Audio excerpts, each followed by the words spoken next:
items before we get started.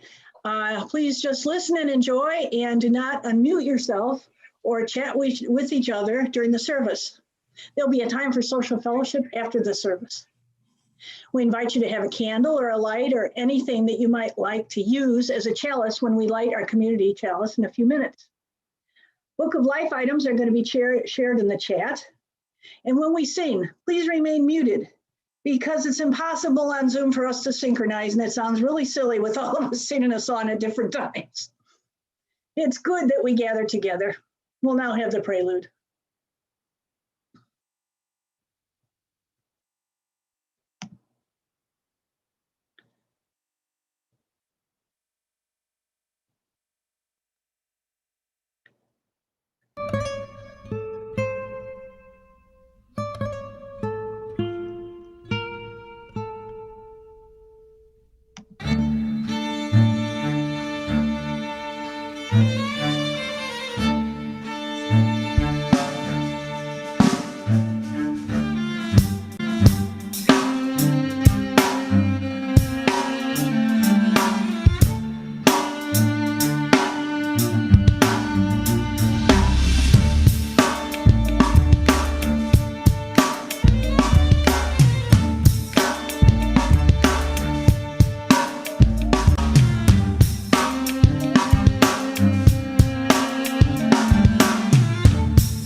Thank you. Welcome.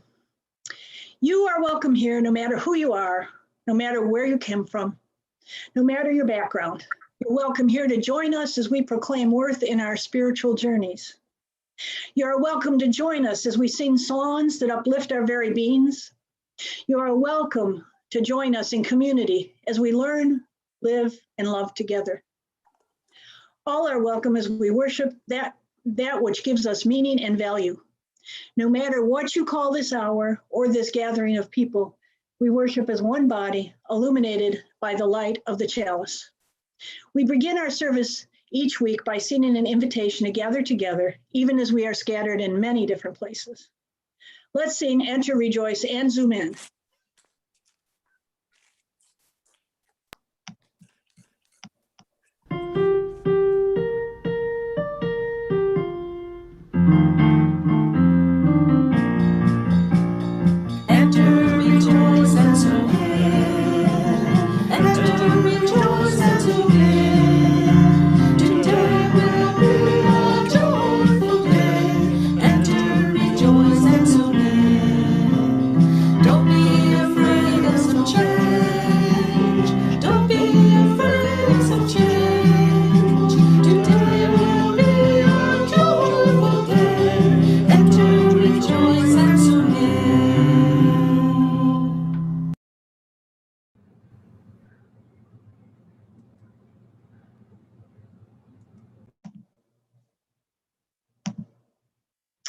We'll now have our chalice lighting. Please wait to light your own chalice at home until after the affirmation, and you will have time to do it. Today, our chalice lighting words come from Laura Wallace, and it's called The Determined Seed. Here we go. All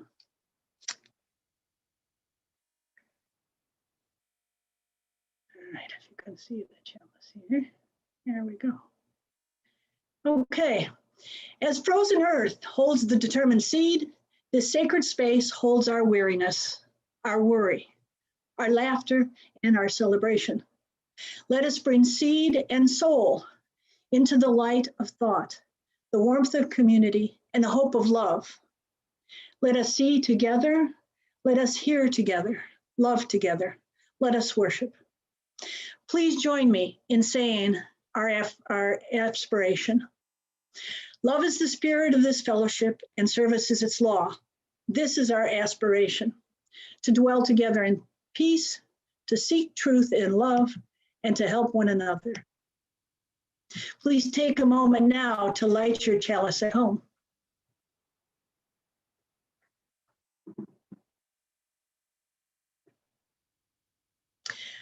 Our opening words today are by Rice Williams, Breaking Down Barriers. Spirit of life, come to us to break down barriers, to wide horizons, to make us less judgmental. Help us to see the larger picture and the kinder conclusion, to love and let live, to embrace and forgive, to sustain and to care. Help us to reach out to our better selves, that we may love more and hate less, care more and reject less, that bound together by understanding, we may sustain each other through trial and tribulation, through joy and happiness, and through sickness and health. Help us to be joined in a common purpose of hope and fulfillment. Renew and revive us. We seek a common holy ground for one and all. Amen. Welcome anyone who is new with us for today. Please say hi in the chat and how you got here, how you found us. We're glad to have you choose to spend your Sunday morning with us. Our introductory hymn today is Though I May Speak with Bravest Fire. Please join us in singing it at home while on mute. Thank you.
What a beautiful choir piece.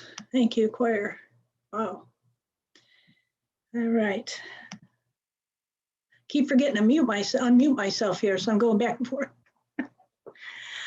We now invite you to share your joys and sorrows by writing in our book of life, which is now currently in the chat area as the music plays. This will be followed by a minute of silence for thought, meditation, or prayer. And then I will ding the bowl for us to return. Thank you.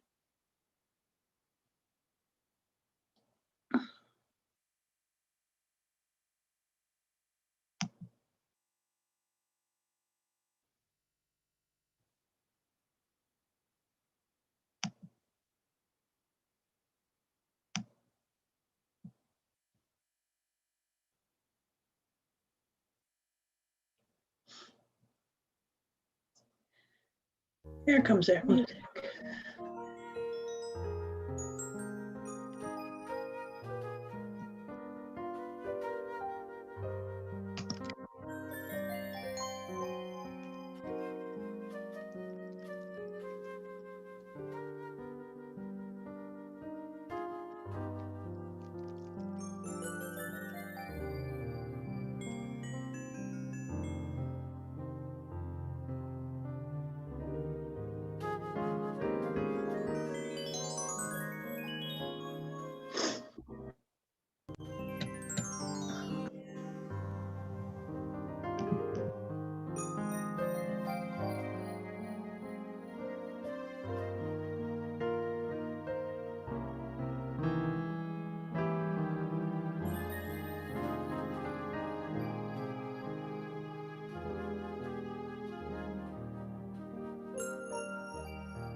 We'll now have a moment of silence.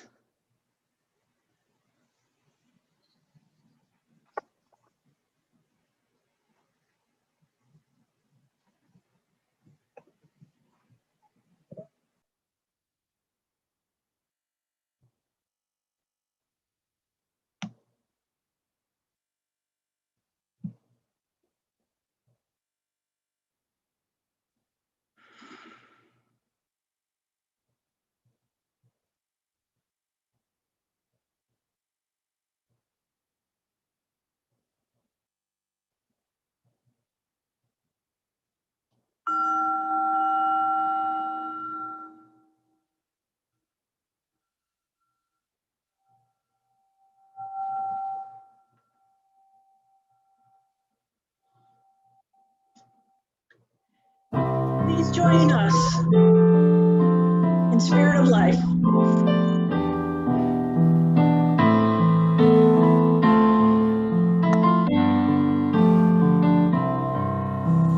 Sea.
One of our most important goals of the world's faith, one of the most important goals of the world's faith traditions is to bring humanity closer to the divine by acts of creation and compassion.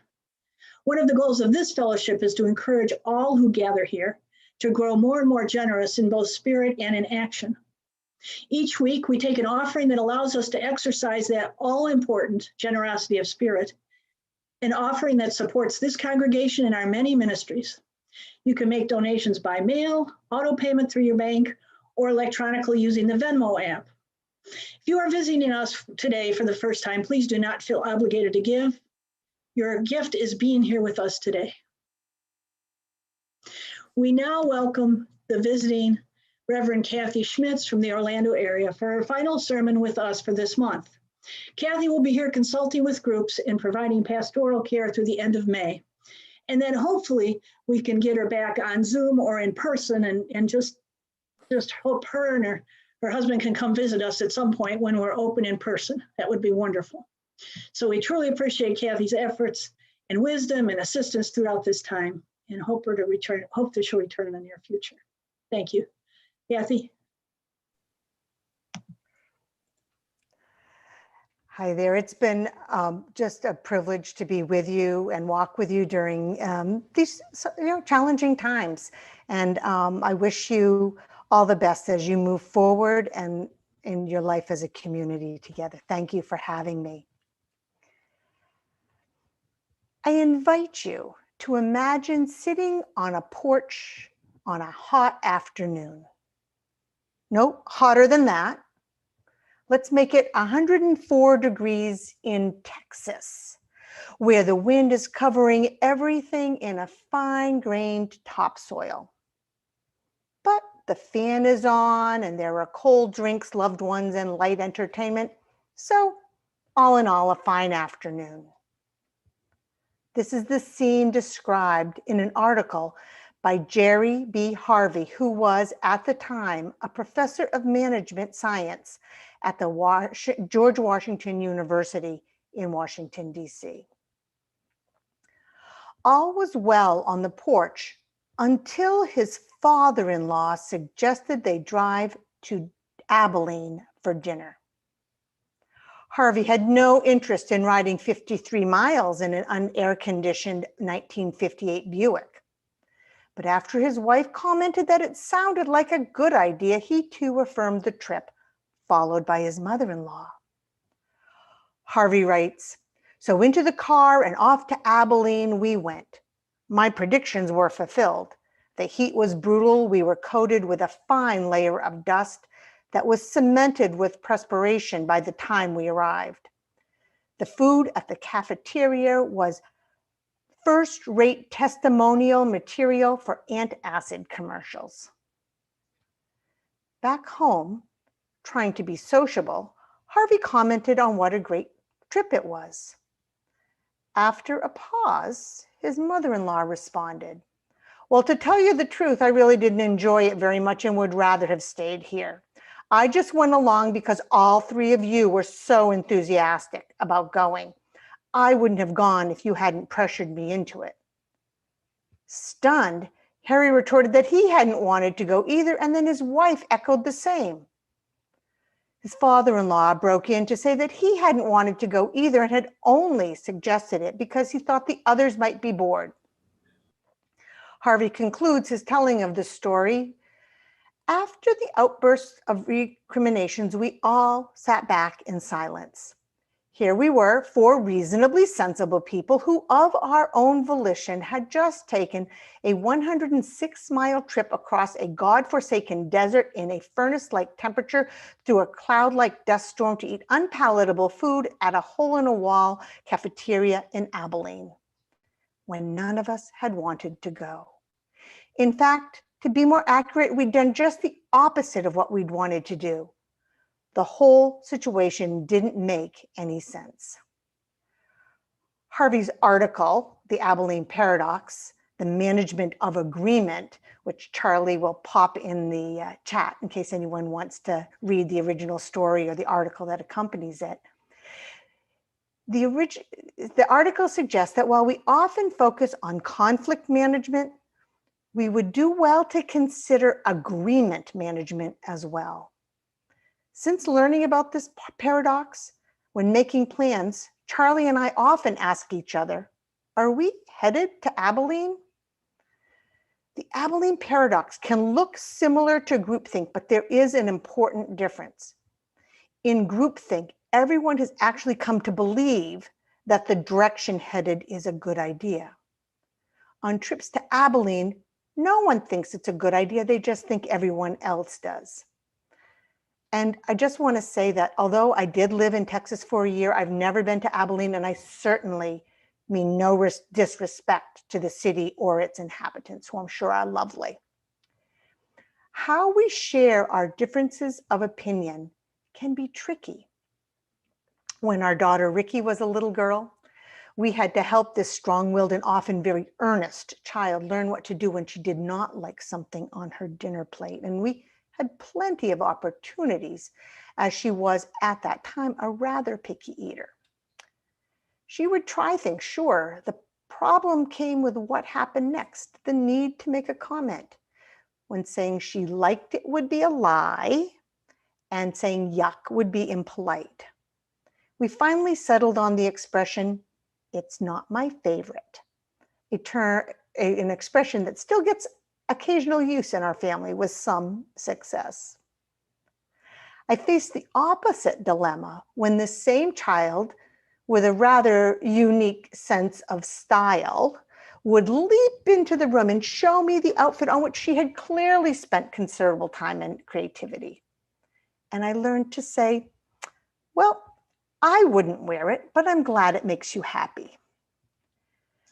Many people have faced the dilemma of holding an opinion when they are afraid it will cause hurt, cause conflict, or otherwise separate them from others.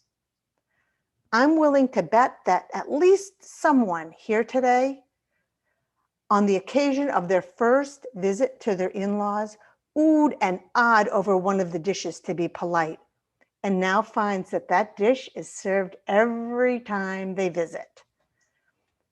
It's hard to know what to do when we want to be polite, to get along, and this keeps us from expressing our true feelings. Sometimes there really is a difference of opinion, but sometimes, as in the case of the family who took the undesired trip to Abilene, everyone actually agrees. It's just that no one wants to risk stating the obvious. While there are people who love to fight and seem to stir up conflict everywhere they go, many of us tend to be a bit conflict avoidant. And it's not just individuals who avoid conflict, groups can avoid conflict too. I've often heard people say that they don't come to their religious homes to fight, and I am glad to hear that. But I also hope that we can remember that whenever we are brave enough to be in community, we will occasionally need to manage both agreement and disagreement. Doing this openly and honestly makes us stronger as individuals and as a group. It doesn't need to be something that we run away from. In congregational life, or honestly, any community, there are several things that we can remember to help things go more smoothly. First, to be successful in your ministry together, you need to know each other's wants and needs, your hopes and fears, your joys and sorrows. In particular, your leaders, both professional and lay, need to know how things are going. They need to know when you think things are going well. They need to know when you think things could be improved. They need to know when you're mad at them. Here's the tricky part. They can't read your minds. I know for myself that while they teach many interesting classes at theology school, mind reading is not one of them. If any of you are in a field where mind reading was taught, I would very much like to know. So how will your leaders and fellow members know all these things that they need to know? You will need to tell them. You will need to tell them. Will they always be able to do what you want or meet your needs? No. Sometimes they will say, you're asking us to do something for which we don't have the capacity. Sometimes they will say, you're asking us to do something we don't believe in or that is not in alignment with our mission. Sometimes they will say, we hear you, but your request doesn't line up with the wishes of the rest of the congregation. Sometimes they will say no, but often, maybe even usually, your leaders might be able to meet your needs or help you find another way to meet them. But I am pretty sure they will be unlikely to meet needs you haven't told them about. So if the first thing we need to remember is that our leaders and fellow members are not mind readers, the second to remember is that neither are we. We need to ask each other questions. One way to keep track of this is to listen in meetings and other conversations for expressions like this. I wonder what so-and-so, it could be thinks, wants, needs. You know, as Unitarian Universalists, we value the experience of wonder. But let your wondering be about the great religious issues and not about your leaders and each other. If you find yourself wondering about another person, ask.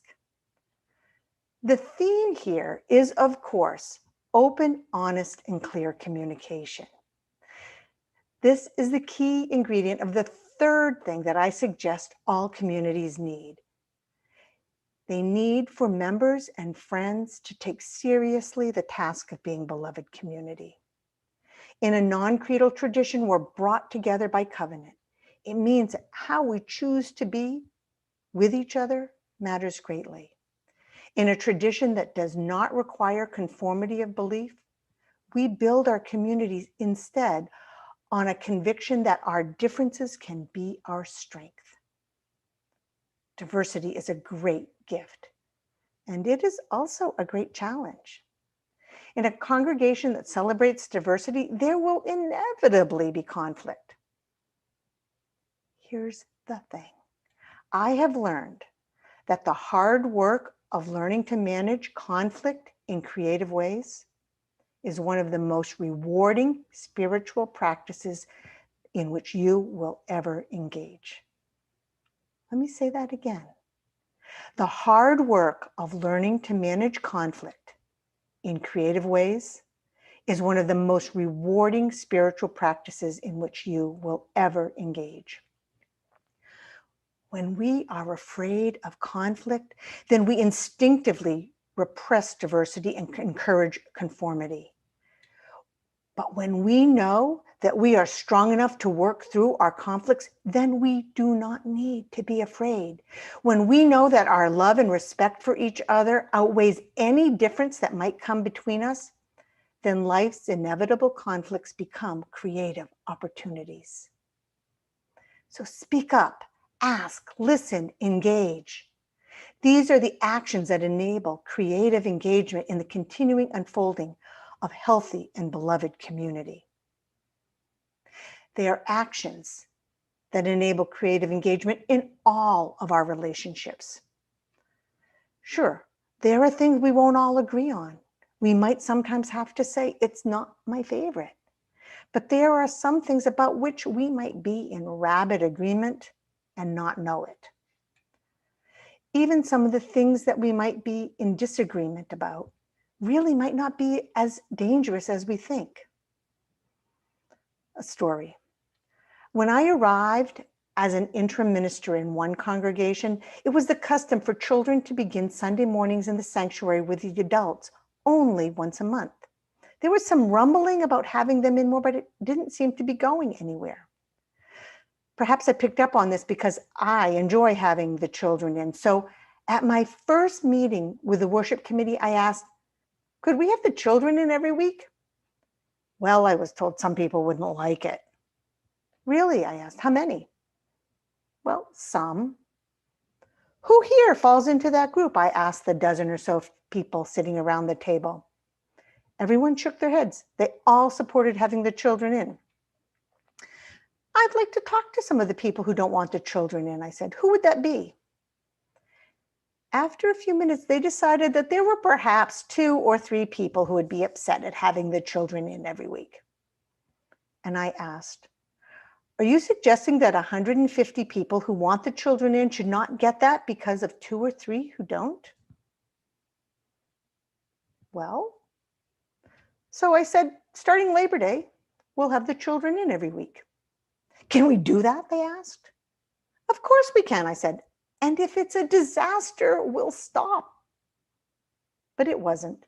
And now I really think they wouldn't have it any other way. So often, for fear of disagreement or upsetting someone, we hold ourselves back. For many of us, this is not a small fear. I admit this fear can still my tongue. Another conversation that has stayed with me comes from a board that was discussing whether or not to begin background checking all employees and some volunteers. Now this is quite routine in our congregations, but at the time it was new. One board member argued eloquently against it, stating that background checks disproportionately impact people of color. Over the years, I have become increasingly aware of the ways in which the criminal justice system targets Black and brown people, but at the time, this was new to me. After some conversation, it was decided to move ahead with background checks as a necessary safety procedure, but to be aware of the impact.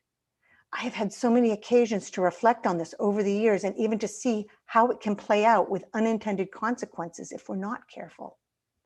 The man who raised the concerns at the meeting supported the decision that the board made, and I have always been grateful for his willingness to be a lone voice that encouraged a thoughtful and intentional decision.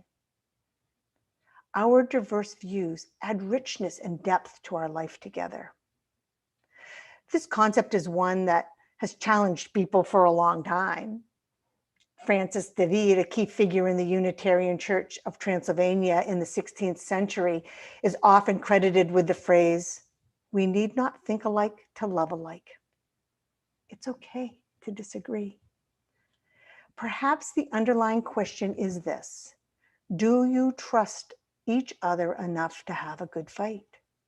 Do you know that your love and respect for each other, your commitment to relationship is deep enough that you can have a good fight and come out the other side not just having survived, but perhaps even stronger?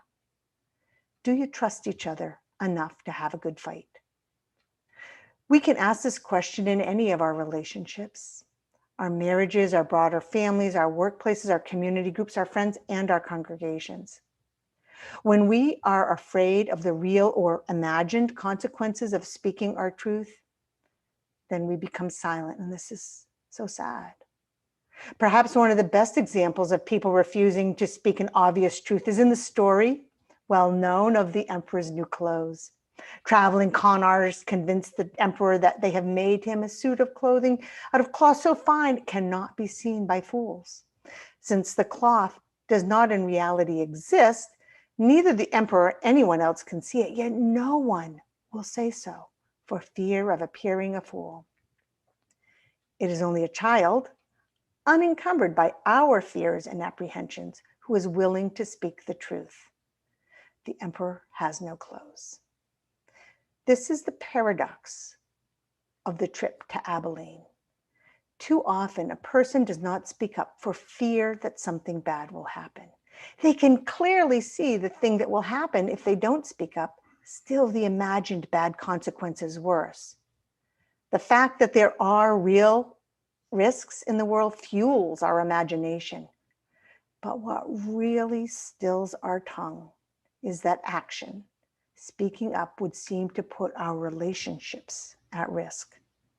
We fear we will be fired, ostracized, considered a fool. We are afraid that if we speak up, we will experience separation, loneliness, alienation, when what we crave is connection, engagement, and relationship. The paradox is that our refusal to speak up, to be ourselves, to be known, creates the very isolation we are trying to avoid. True connection, engagement, and relationship requires that we speak up, be ourselves, be known. a story. Pete was a gay man in a loving relationship with Bill. While Pete was out to many of his friends and church community, he was not out to his family. As a result, Pete and Bill spent many holidays and other family times alone. When asked why he did not come out to his family, he told a sad family story about what happened long ago to a cousin. Neither the fact that 40 years had passed or that the primary players in the story were long since dead mattered. Pete would not risk alienation from his family.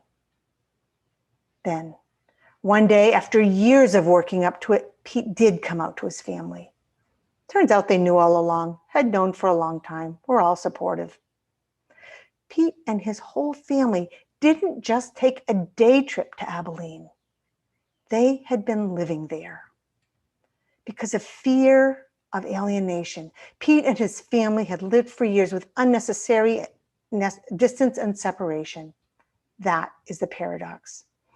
I am happy to report that Pete and Bill and Pete's family no longer celebrate separate holidays in Abilene. They celebrate together in their hometown. Our religious traditions encourage our faithful engagement with one another. Think about the lessons we've heard from so many places. From the Jewish tradition, we take the golden rule: what is hateful to you, do not do to your neighbor. Versions of the golden rule can be found in many traditions. It's been said of Jewish scripture that it can be summed up in the golden rule and all the rest is commentary. Our faithful engagement is summed up in the Christian tradition with the command to love one another. In the Buddhist tradition, we are invited to be in right relationship with each other through the ethical teachings of the Eightfold Path, which includes right livelihood, right conduct, and right speech. In pagan traditions, we're reminded that what we put out into the universe returns to us. Many religious traditions are about being in right relationship. And so today, the question we ask is, in our quest for right relationship, can we speak the truth in love? This does require us to open ourselves, and I admit that requires courage. When we open ourselves up, we take a risk. We expose who we really are and what is most dear to us. It's not surprising that many of us would rather hold back, would rather put on our armor, at least our public face, before we interact. While understandable, it's a practice that is unfortunate, for it insulates us from making the very connections we desire. We often think of having courage as being willing to do great things in the public sphere. However, courage can be much more personal. Courage can mean opening oneself up to the hurt and sadness that may result from allowing ourselves to be truly known. But it is a hollow safety that keeps us permanently isolated. When we have the courage to risk real connection, we have so much more to gain. Love, acceptance, connection, joy, support, comfort, and more. So before we board the next bus to Abilene, let us ask, can we be courageous? Can we open ourselves to those around us? Can we speak the truth in love? I close with the words which will also serve as the pastoral benediction for the service. They are from Hosea Ballou, a prominent Universalist minister of the 1800s. He said, "If we agree in love, there is no disagreement that can do us any harm. But if we do not, there is no other agreement that can do us any good." May it be so. Blessed be, and amen. Thank you. Thank you, Kathy. Oops. Giving us lots to think about and some words that I, for one, truly need. Thank you. So, our closing words today are from Eileen Karpelis, as we part now from one another, one from another.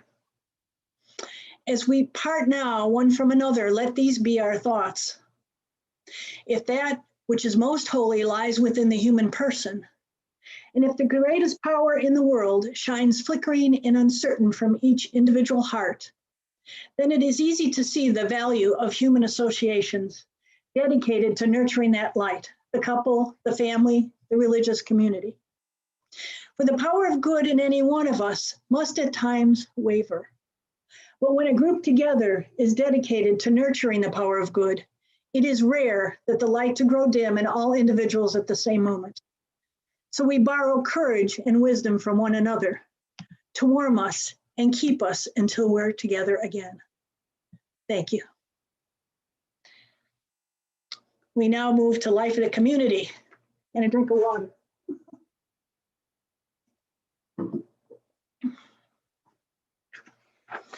So exciting news. With the changes happening in the world in the pandemic, we are getting closer to opening. And at the same time we're getting closer to opening, I have at least 2 cancellations here of things that are happening this week. Today's Art on the Wall meeting has been canceled for today. And what's the other one? Another meeting's been canceled for this week. I know nope, don't have it. I'll tell you later. Okay, or somebody else will chime in and tell us later. We still need a couple of Zoom directors if anybody feels so inclined and is a techie kind of person before we open up, where a lot of folks have moved up north in a variety of things. Let us know if you've got that kind of skill and want to join us. Okay, other things.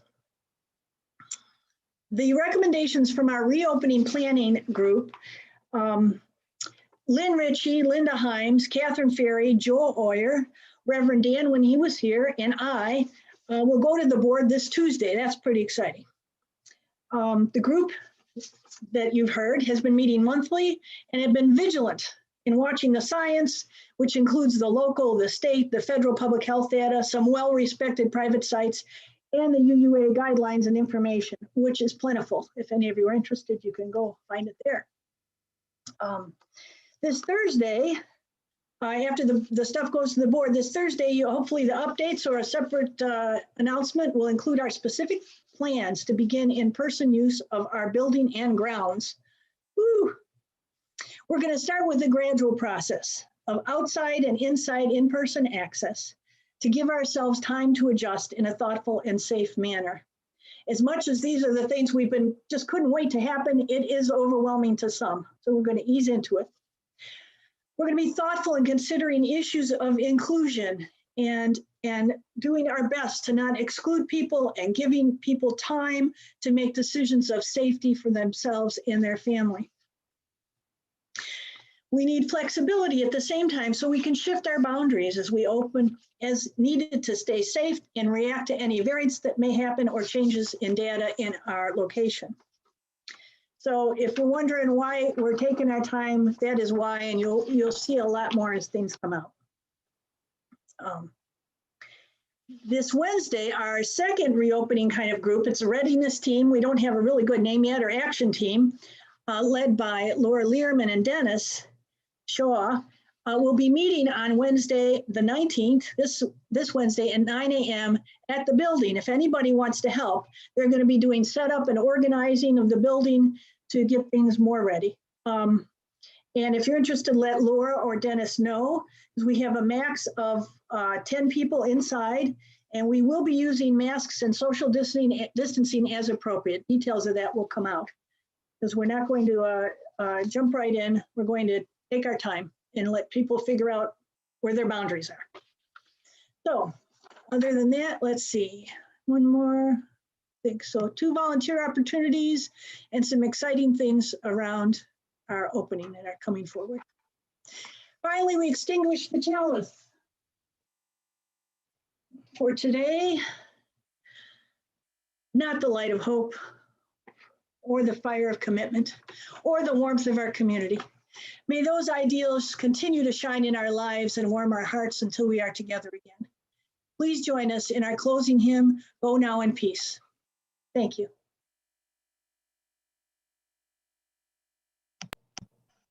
Go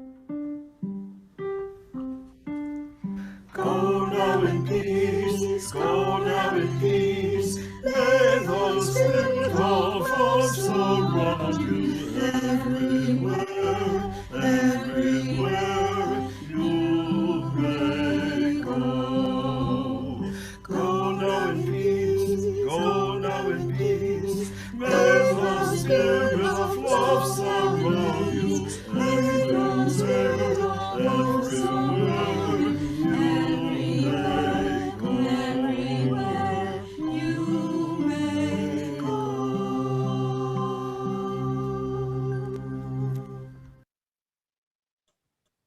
Thank you. We'll now move to our congregational social time. Again, the art on the wall will not be meeting today, and Immigration Committee will not be meeting this week. Thank you very much.